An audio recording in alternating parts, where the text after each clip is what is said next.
Bismillah. Assalamualaikum warahmatullahi wabarakatuh. Alhamdulillahirabbil alamin. Alladzi syara'a lana as-siyama fi syahri Ramadan. Syahrul maghfirah wa syahrul ibadah lilladzina amanu la'allahum yattaqun. Asyhadu an la ilaha illallah wahdahu la syarikalah wa asyhadu anna Muhammadan abduhu wa rasuluh sallallahu alaihi wasallam la nabiyya ba'dah amma ba'd. Bapak, Ibu kaum muslimin muslimat dan pemuda-pemudi, anak-anak kami yang mencatat, malam ini kita telah menetapkan judul Marhaban ya Ramadan. Selamat datang Ramadan. Bapak Ibu sekalian yang kami hormati, dalam sepotong ayat yang pendek dan ayat itu familiar, sering dibaca, Rabbana ma khalaqta hadza batila. Ya Tuhan, tidak satupun yang kau jadikan sia-sia. Seluruh yang diciptakan, seluruh yang dijadikan oleh Allah, itu semuanya ada maksud, ada tujuan. Tidak ada yang lepas begitu saja. Kalau seandainya kita menemukan sesuatu yang menurut ukuran pemahaman kita tidak ada manfaatnya, bukan sesuatu itu yang salah, bukan Allah Tuhan yang Maha Kuasa salah menciptakan, tapi mungkin tingkat pemikiran kita yang belum sampai. Innallaha la yastahi ayadriba masalama ba'udatan fama fawqaha.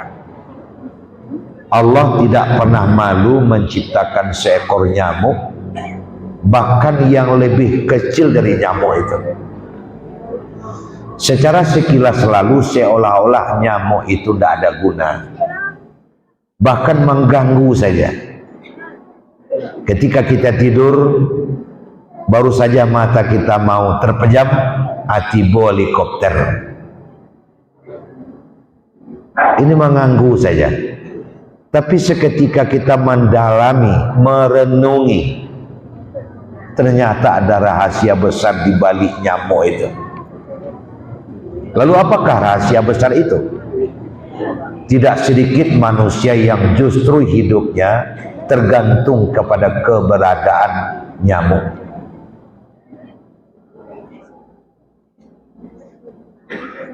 Kalaulah seandainya nyamuk itu karena sering disebut dan sering dikatakan tidak berguna, kemudian nyamuk menghilang, tak ada seekor nyamuk pun di dunia, kira-kira apa akibat yang ditanggung oleh manusia? Ribuan pabrik obat nyamuk tutup, tentu diikuti oleh ribuan bahkan jutaan yang bekerja di pabrik obat nyamuk PHK. Bukan hanya sekadar itu, mungkin ribuan jutaan anak-anak yang sedang bersekolah berhenti karena orang tuanya tidak bisa bayar uang sekolah. Bangkep itu, orang tuanya bekerja di pabrik obat nyamuk. Kenapa? Pabrik tutup. Seketika diwawancarai sang yang memiliki pabrik obat nyamuk, kenapa pabriknya ditutup? Ya nyamuk sudah nggak ada lagi kita. Jadi kembali pemikiran kita menerima, nggak bisa menolak. Ternyata nyamuk bermanfaat. Entahlah bara orang nanti naik haji kan dek nyamuk. Antara bara padusinan balaki dek nyamuk, laki-laki nan babini dek nyamuk. Itu salah satu di antara, kalau kita berpemikiran lurus, berpangana tanang untuk menyelidiki semua ciptaan Allah. Itu hanya sebagai perumpama saja Bapak dan Ibu. Begitu pula lah keberadaan Ramadan dengan paket ibadah di bulan Ramadan, terutama puasa. Alulah guna Allah mewajibkan kepada kita manusia, kutiba alaikumusiyam, diwajibkan kepada kamu berpuasa. Satu sisi dan satu segi berpuasa itu kan bertentangan. Coba siapa yang disiplin ilmunya medis dalam masjid ini? Apa obat lapar? Pasti makan. Apa obat haus? Pasti minum. Jangan sampai kita menahan-nahan lapar, menahan-nahan haus. Itu berbahaya. Asakimah dan ketibo. Tapi ketika kita bertanya kepada puasa, lapar tahan, katanya. Haus tahan, katanya. Dan itu tidak sebentar, tidak 2 jam 3 jam. Mulai terbit fajar sampai matahari terbenam. Tapi pasti ada guna.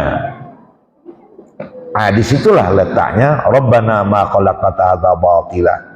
Tidak ada satupun yang kau tetapkan, yang kau jadikan ya Allah, yang berada dalam keadaan sia-sia. Sebenarnya banyak sekali yang dapat kita ambil dan kita petik manfaat dari menunaikan ibadah puasa. Malam ini sesuai dengan keterbatasan waktu, karena ceramah nggak boleh lebih daripada 20 menit. Kita ambil satu saja. Bapak Ibu sekalian, ambo yakin seluruh kita yang berada dalam masjid ketik dari mau namo kadang dari sawi galah sadu alanya ingin hidup itu sukses dan selamat, mulai dari lahir sampai meninggal. Itu pasti semua orang menganut paham itu. Tapi tidak semua orang yang berencana sukses, tidak semua orang yang berencana selamat mendapat keselamatan. Ada yang gagal di dalam perjalanan, ada yang kandas di dalam usaha. Kan seperti itu. Semuanya ingin kaya, malah ingin cepat kaya. Aku nunyo labek na kayo, baru saja ada kemampuan membali rawan, gigi labih. Aku nunyo.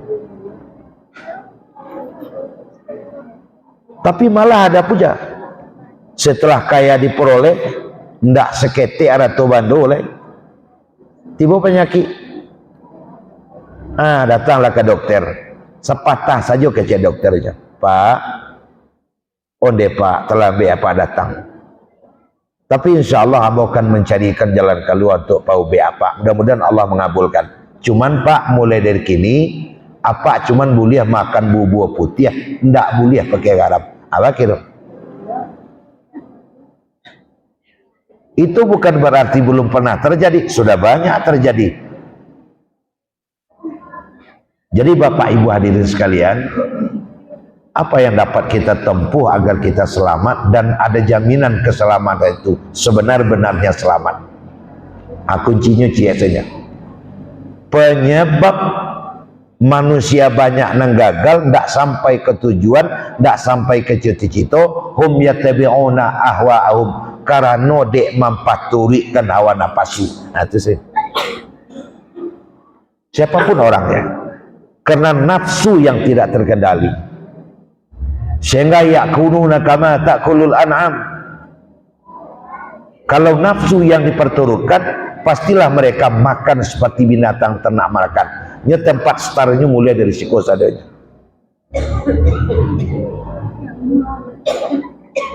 Akhirnya apa yang dimiliki bukan membawa kepada keselamatan, tapi membawa kepada bahaya dan kecelakaan. Kenapa? Nafsu tidak terkendali. Ya kalau nafsu tidak terkendali, Bapak dan Ibu, Anda ada cerita oleh. Jangankan hal yang besar-besar, hal yang kecil-kecil saya sering kita kelahi. Itu nafsu tuh. Dalam pembagian tempat duduk saja dalam masjid ada yang sudah ada kerusakan. Wah, untung saja posisi tonggak awak lipas dari kayak batai lagi perusi. Ada masjid-masjid lain tonggak kau gak tangga apa. Sering tiang itu menjadi sumber kegaduhan. Baca dabik tunggak. Laden lata antas dan kayak itu dia liah-liahnya. 3 bulan tak berkesapuan negara itu. Cerbik tunggak. Nah, bapak dan ibu, abo bertanya ke ibu, sedang usah dijawab, perhatian saja jadi itu. Ibu pergi berale, agak terlambat datang, sehingga nasi seketek tinggal sambal 2 iri le. Cie sayok, cie dado. Sudah ibu ambil nasi, tiba di sambal tadi, sayok ibu ambil atau dado? Pasti dado dia ambil. Ambo nak sama ibu nak ambil itu pula, bercakap tu. Jadi memang itu yang paling berat. Midanukumul awwalu anfusukum. Medan perang yang paling berat adalah terhadap dirimu sendiri. Jadi medan perang awak yang paling berat itu adalah menghadapi diri awak. Makanya orang yang sudah mampu mengendalikan diri, insya Allah aman dia. Kenapa dia? Dia sudah mampu mengendalikan diri sendiri. Nah, kalau kita ingin mampu atau ada kemampuan untuk mengendalikan diri sendiri dalam segala hal, kita mulai dari mana? Mengendalikan perut. Itu sampai mulai.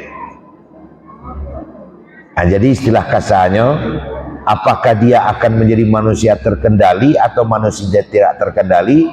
Ini dimulai dari mengendalikan makan. Puasa betul-betul masuk ke wilayah ini. Makan Pak Ibu.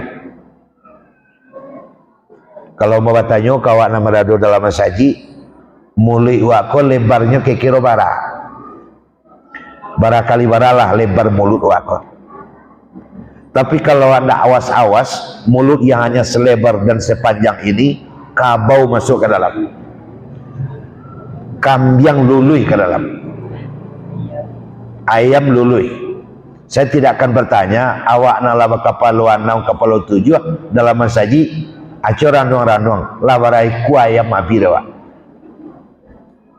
Ambo rasa kalau la kapal 7 angku mungkin kambing agaklah pambaliku lebih itu dulu sekete-sekete. Cuman frekuensinya saja ada udah bakal beda indah. Nabi awak bagi sinyal paru sumber penyakit. Jadi mulai itu adalah sumber penyakit. Ternyata penyakit yang dilahirkan oleh mulut tidak saja penyakit fisik, tapi juga penyakit non fisik alias akhlak dan kepribadian. Kalau ingin badannya sehat, kendalikan makan. Nabi kita sudah mengajar agar kita sehat, makanlah dengan memperhatikan 3T. Mana 3T? Tepat porsi, tepat waktu, dan tepat gizi. Aman tuh. Awak kadang di enam pertama silakan tepat porsi. Ang bara banyak makanan, celik situasi.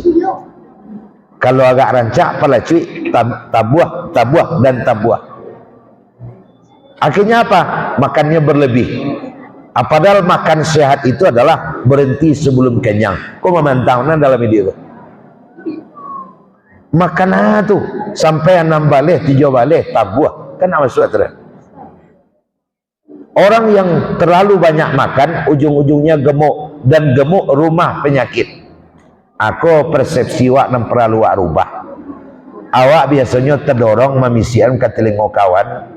Deklah 2 tahun tak basuh, gapuak badannya nampak. Ababisian ke telingonya mah siek na badan kini. Padahal kawan lau kunang-kunang penjelian kawan.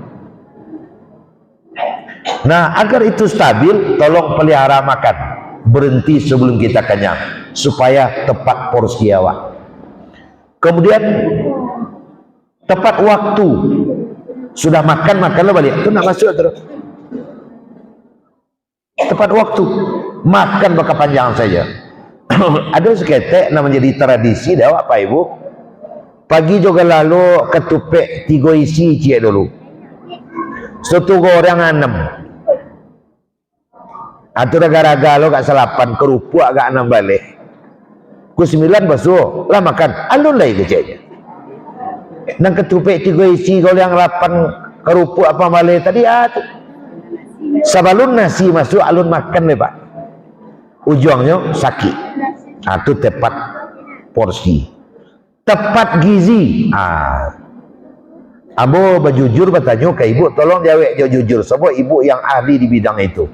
Ibu memasak makanan dia puas Yang menjadi standar utamanya di ibu gizinya atau lamaknya.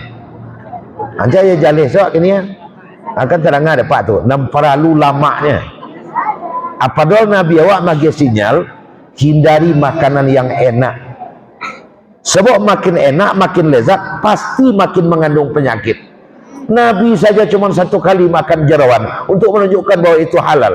Kenapa tidak terus menerus? Rupanya jerawan kok banyak kolesterolnya. Ada awak juga makan paru cek, jerawan cek, paru cek, jerawan cek, ala tangga-tangga gigi selalu gaek. Itu dia. Kemudian yang kedua kita pahami, gizi tepat untuk seseorang belum tentu pas untuk orang lain. Umpama kalau tiap bagi zina bergizi pasti singgahlah paiman kau ke rumahnya dek kawan akrab babu ente talui tiap tiga sekali kocok, tiga talui tiap sekali kocok pak. Hanya pulang tiba di rumah mengeceknya ke binian ni dua kau nampak deden baa kau ha bang kau itu tak apa-apa dia gere cita tadi singgah ke rumahnya teleponnya tak bagi udah mau tak ada bagi telu aja telu apa tu telitiak beras kali kocok tigonya dia udah mau darah tinggi mah telenya hipertensi aja telu telitiak tiga sekali kocok atau babayo cak bunuh langsung. Artinya apa? Ariflah kita. Nah bapak ibu bicara dalam konteks ini mudah tapi mempraktekannya sangat sulit. Datanglah ibadah puasa untuk menghilangkan toksin-toksin nalado dalam batang tubuh awak agar awak sehat. Jadi racun-racun dalam bau buah selama 1 tahun tu hilangnya. Awak karajuan puasa itu dengan baik. Dengan syarat puasa itu jangan awak jadikan puasa kulit lawa. Bertahan sabi-abinya siang, berpupuh sabi-abinya malam. Andaknya kado gunanya. Jadi memang maaf mengecek kalau masalah makan kok lakas apa napik banyak. Condong selero, condong mato, asam muatnya. Ambo indah ada buyanya. Perlu ke rumah sakit tu, dah rusak tu. Mengandalkan kau payah. Jangankan yang enak-enak, godok seduo tu awak berdua godok duo. Apa anak nang gadang dia awak kalau itu tu kalau dalam makan malih nak tiwak nang ketek dia awak nang gadang dia gadang ambil dulu. Itulah masalah makanan. Kemudian sebagai penutup bapak, saya belajar akhlak namanya adabul akli, adab makan. Di sana digambarkan bahwa manusia itu punya akhlak, punya kepribadian yang tergambar dalam bentuk sikap dan perilaku. Ternyata makan itu adalah gambaran. Kalau ingin tahu sikap perilaku seseorang, cari saja baca caranya makan. Kan tinggi filosofinya tu. Sama sampai nasam nasi secambuang sayur cuk perinci adul sapir yang gadang. Habis dia sadonya. Itulah kepribadiannya. Makanya kalau ingin berakhlak, acoklah makan bersama. Makanya makan berjamaah itu makan sunnah. Wak di Minangkabau, wak jadikan makan beradek. Lata onggok nasi, lata cucu air, tidak boleh dicotok langsung begitu saja. Mengecek lu silang nama pangkat tertuju ke segialek. Air tercucu minta diminum, masih terletak minta dimakan. Lah sampai dan kualah. Bantu orang menabang kayu ya dari situ kami mulai dari situ jam 9 kita mulai gunanya tuh jangan banyak banah makan sebab pasti malu bertambuh orang lebih sudah awak mencapak je itu makan sunnah. Jadi bapak ibu didiklah anak-anak kita berakhlak di dalam makan. Habis itu caranya bagaimana caranya? Suok nasi sekira-kira mulut bisa mengunyah sampai tertutui. Itu makan sunnah. Tidak mencapak dah.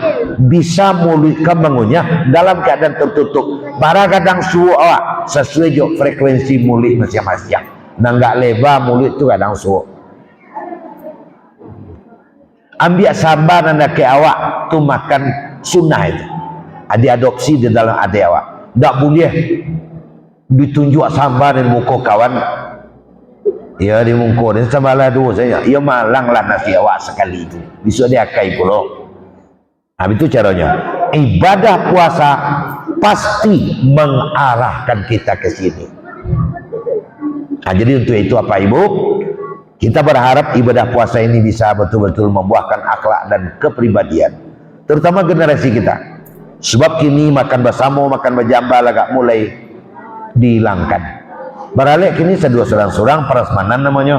Ambil surang nasi, ambil surang sambal, cari kursi surang. Di situ mulai lo nampak kepribadian. Sambal macam ambil lo, ada lo kawan malah kesempatan dalam kesempitan tiok kelok tiok menyembah. Tiba di randang ambil cik, tiba di ikan ambil cik, tiba telur puyuh ambil 6. Tiba di goreng ayam ambil lo cik, ala 8 sambal. Jadi bapak ibu, bamang kau banyak awak mencari pergeseran dari tarati, kita mencurigai mungkin saja datangnya dari sini. Dari sini. Maka di rumah awak jangan hilangkan makan bersama. Tidak pernah katarui, tapi jangan sampai tidak pernah dengan anak-anak kita. Ibu, bapak duduk di sini, anak-anak di sini. Dapat awak menegur, jangan mencapak, jangan ambil sabar bantu itu, jangan minum bantu itu. Ibadah puasa kita mengarah kepada pendidikan itu, maka berpuasalah dengan benar. Bapak dan ibu sekalian, dibuat gulai diagi sarai, nasi diambil ke makan pagi. Sebenarnya kajian malam kini alun selesai, insyaallah awak sambung besok pagi. Mari kita lanjutkan untuk bersolat tarawih. Assalamualaikum warahmatullahi wabarakatuh.